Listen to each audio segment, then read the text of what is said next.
প্রধানমন্ত্রীর উৎসাহে বিদেশে বিনিয়োগ বাড়ানোর উদ্যোগ নিচ্ছেন স্থানীয় উদ্যোক্তারা, যা বিশ্বায়নের অর্থনীতিতে বাংলাদেশের অবস্থান আরো শক্তিশালী করবে বলে দাবি ব্যবসায়ী নেতাদের। বড় উদ্যোক্তাদের পুঁজি কাজে লাগাতে এমন উদ্যোগ সমর্থন করছেন অর্থনীতিবিদরাও। তবে আর্থিক লেনদেনের স্বচ্ছতা নিশ্চিত করতে বাংলাদেশ ব্যাংকের কঠোর অবস্থান জরুরি বলে জানান তারা।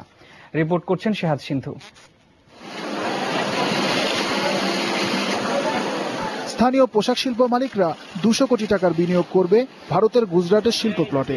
এই নিয়ে দুই দেশের শিল্প সংশ্লিষ্টদের আলোচনা এগিয়েছে অনেকটাই। এই উদ্যোগ সফল হলে চীন ও রাশিয়াতেও বিনিয়োগ করতে চায় বিজিএমইএ। তবে অন্যান্য খাতেও বিদেশি বিনিয়োগ সম্ভাবনা কাজে লাগাতে চায় সরকার।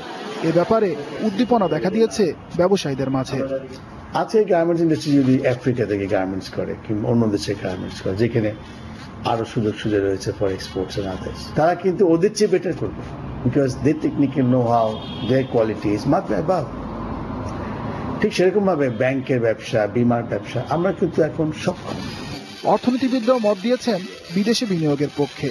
তবে স্বচ্ছতা নিশ্চিত করতে বাংলাদেশ ব্যাংকের নজরদারির তাগিদ দিয়েছেন তারা। মধ্য এবং দীর্ঘমেয়াদে আমাদের আয়ের আরেকটা সূত্র তৈরি হতে পারে। দেশে বিনিয়োগ পরিবেশ যদি উন্নত না হয় তাহলে তো আপনি টাকা ধরে রাখতে পারবেন না। একটি আইনগত কাঠামোটি এমন ভাবে তৈরি হওয়া যাতে পুরোপুরি এখানে স্বচ্ছতা নিশ্চিত হয়, এই সমস্ত বিনিয়োগে যাতে দেশীয় স্বার্থটি নিশ্চিত করা যায় ব্যাপকভাবে, অর্থাৎ বিনিয়োগকারীরা যাতে দেশ থেকে স্কিল লেবার ব্যবহার করতে উৎসাহিত হন। বাংলাদেশ ব্যাংক জানায়, সরকারের নির্দেশনা পেলে ব্যাংকিং সেবা দিতে প্রয়োজনীয় ব্যবস্থা নেবে তারা। আজকে বাংলাদেশের অর্থনীতি এই পর্যায়ে যাচ্ছে যে মাননীয় প্রধানমন্ত্রী বলতে পারছেন যে আমাদের অর্থ বিদেশে বিনিয়োগ করবেন। এটা আমাদের জন্য বিরাট একটা গৌরবের বিষয়।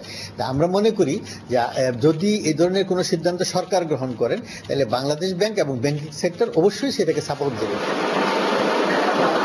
বিদেশে বিনিয়োগ বাড়লে $26 বিলিয়ন ছাড়ানো বিদেশি মুদ্রার মজুদ বড় সুফল দেবে বলে মনে করেন সংশ্লিষ্টরা।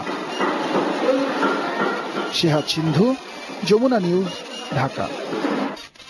বিশ্ব বাণিজ্য সংস্থা WTOর 10ম সম্মেলনে সেবা খাত উন্মুক্ত করার দিকটি সামনে আনবে বাংলাদেশ। বালি ঘোষণার পর এই উদ্যোগের অগ্রগতিও জানতে চাওয়া হবে। পাশাপাশি জোরালো হবে যুক্তরাষ্ট্রের